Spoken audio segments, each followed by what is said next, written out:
қазіргі уақытта Қазақстан Республикасының тәуелсіздігінің 30 жылдығына қарсаңында болып жатқан 30 игі іс акциясының аясында осындай салқын күні біз қала тұрғындарына, коммуналдық мекемелерде жұмыс жасайтын қызметкерлерге чай және бауырсақ таратамыз.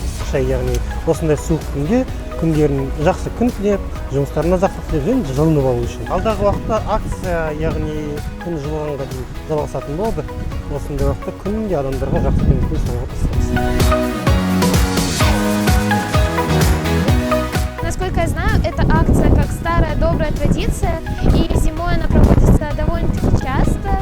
И самой главной целью этой акции, я думаю, является дарить людям тепло, улыбки, ну и просто поднимать настроение прохожим в обычные дни. Они счастливы, что в такой холодный день что-то заставило их улыбнуться. Они придут домой, расскажут об этом своей семье. Все будет круто. Хорошо.